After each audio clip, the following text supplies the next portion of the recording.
తన గురించి మాట్లాడుతూ అంత ప్రచారం ఎక్కువగా అనవసరమైన ప్రచారం చేస్తున్నారు, ఫేక్ ప్రచారం చేస్తున్నారు, నీ ఓటింగ్ కావాలని వేయిస్తున్నారు, గ్రూప్స్ మేనేజ్ చేస్తున్నారు, రకరకాలుగా మాట్లాడుతూ ఉన్నటువంటి పరిస్థితి కనిపిస్తుంది. మరోవైపు కళ్యాణ్ ఈజ్ ఎ సోల్జర్, మన ఇండియన్ సోల్జర్. ఒక సామాన్యుడిగా బిగ్ బాస్లోకి ఎంటర్ అయ్యాడు, కామనర్గా బిగ్ బాస్లోకి ఎంటర్ అయ్యాడు. కానీ అంచనాలని దాటుకుంటూ ఇప్పుడు టాప్ ప్లేస్కి వచ్చాడు. He's in top 3 now. In fact top 2లో ఉన్నాడు.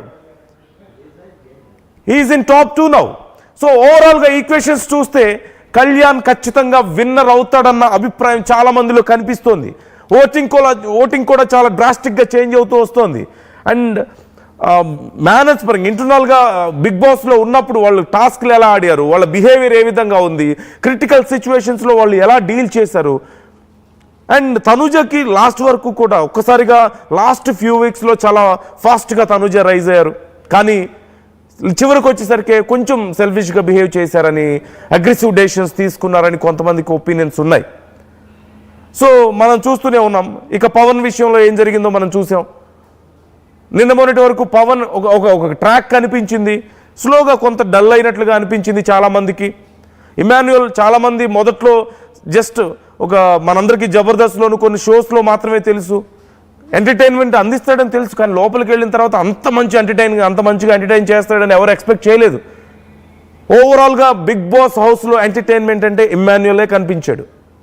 సో ఇలా అన్ఎక్స్పెక్టెడ్గా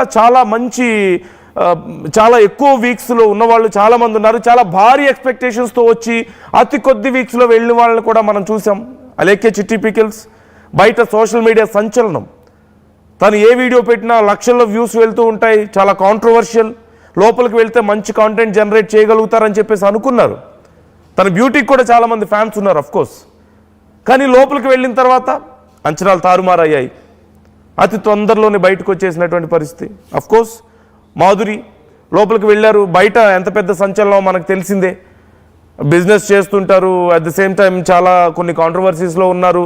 ఇలా చాలా రకాలుగా మంచి కాంటెంట్ క్రియేట్ చేస్తారని చెప్పేసి చాలామంది అనుకున్నారు. బట్ లోపలికి వెళ్ళిన తర్వాత జస్ట్ 2-3 వీక్స్ అంతే. సో ఇలా చాలామంది చాలా ఎక్స్పెక్టేషన్స్తో బయటికి వెళ్ళి మళ్ళీ వెంటనే బయటకు వచ్చిన వాళ్ళు ఉన్నారు. మనం చూసాం సుమన్ శెట్టి జస్ట్ అసలు బిగ్ బాస్లోకి వెళ్ళే వరకు సుమన్ శెట్టికి అంత పెద్ద ఫ్యాన్ ఫాలోయింగ్ లేదు. ఏదో కొన్ని సినిమాలు చేశారు, తను ఒక కామెడియన్గా ఒక ఆర్టిస్ట్గా తెలుసు. కానీ లోపలికి వెళ్ళిన తర్వాత స్లోగా పుంజుకోవడం మొదలుపెట్టారు. చాలా డ్రాస్టిక్ చేంజ్ కనిపించింది. ఆయన జనరల్గా ఆ ఏజ్కి తనున్న వెయిట్కి జనరల్గా అంత యాక్టివ్గా ఉంటారని ఎవరు అనుకోలేదు.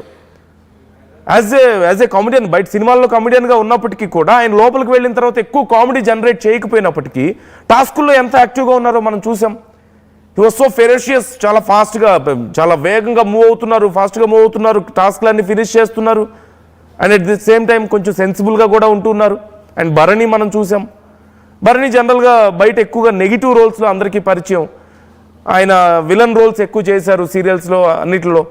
మరి లోపలికి వెళ్ళిన తర్వాత నాగబాబు అన్నట్లుగా ఒక గంగిగోగులాగా కనిపించారు చాలామందికి, ఏదో ఇంట్లో పెద్దన్నలాగా.